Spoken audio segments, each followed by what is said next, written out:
اللہ تعالیٰ نے وراثت کا بہت ہی انصاف کا قانون اللہ تعالیٰ نے عطا فرمایا. مرنے کے بعد مرنے والے کے ترکے میں جو اس نے مال چھوڑا ہے، وارثوں کا ایک خاص حصہ بہت ضابطے اور قاعدے کے ساتھ اللہ نے طے کیا ہے. بہنوں کا حصہ بھی ہے، ماں کا حصہ بھی ہے، بیوی کا حصہ بھی ہے، عورتوں مردوں کا حصہ ہے. افسوس یہ ہے کہ ہم لوگ جو ہے اصل میں رواجی دین کو مانتے ہیں. جتنے دین کا ہمارے ہاں رواج ہے اس کو مانتے ہیں، جتنے دین کا رواج نہیں اسے نہیں مانتے، چاہے کتنی اہمیت ہو.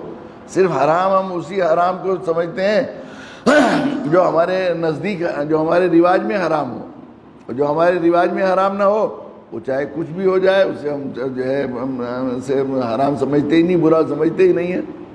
ہمارے یہاں سور کھانے کو حرام سمجھا جاتا ہے، لیکن سور کھانے کی عمر اتنا زیادہ برا سمجھا جاتا ہے کہ اگر کوئی جاہل آدمی سے بھی کوئی کہہ دے، ان پڑھ آدمی جسے کلمہ یاد نہیں ہے کہ سور کا گوشت پکایا اور تمہاری دعوت ہے، تو فساد ہو جائے گا، 2-4 جانیں چلی جائیں گی، اتنا بڑھے گا بعض دفعہ.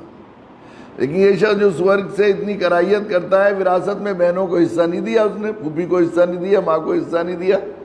حالانکہ نماز کی رکعتوں کا اتنی تفصیل سے قرآن مجید میں اتنا ذکر نہیں ہے، اور فقہاء نے اتنی صراحت، کتنے کتابیں اور کتنے جو ہے اس کے اصول ضابطے باقاعدہ فنو وہ کیے ہیں علماء نے، کہ جو ہے جتنا سورہ نساء میں کل ملا کر 8 رکوع ہیں اس کے لیے مختص کیے ہیں الگ الگ، جس میں مردوں سے مقابلے میں عورتیں دگنی ہیں اس میں جن کو ملتا ہے وارث.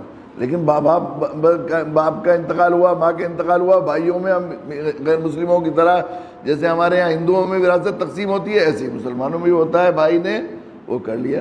اب بہنوں کو دینا چاہیں تو وہ عیب سمجھتی ہیں، یہ سننے کی بات ہے. کہیں کہیں لوگوں کو راغب رغبت دلائی اور بتایا اس کا کہ آخرت کا حساب ہے. بھئی یہ مال حرام ہے، یہ بہن کا حصہ کھایا، ماں کا، بیوی کو 8واں حصہ ہے، ماں باپ کو بھی ذوی الفرائض ذوی العصبہ، اوپر کے رشتہ دار بھی اور نیچے کے رشتہ دار، سب کا ترکے میں حصہ ہوتا ہے. تو باقاعدہ اس کے ایک ضابطہ ہے. تلک حدود اللہ، پوری تفصیل ذکر. اللہ تعالیٰ نے کہا کہ اللہ کی بنائی ہوئی حدود ہیں، ان سے اوپر کمی بیشی مت کرنا. لیکن ہمیں اس کی طرف کبھی خیال ہی نہیں ہوتا، کبھی نہ اسے حرام سمجھتے رہے، اور مسلسل حرام در حرام، نسلیں در نسلیں حرام کھا رہی ہیں، اس کی بے برکتیاں ظاہر ہو رہی ہیں.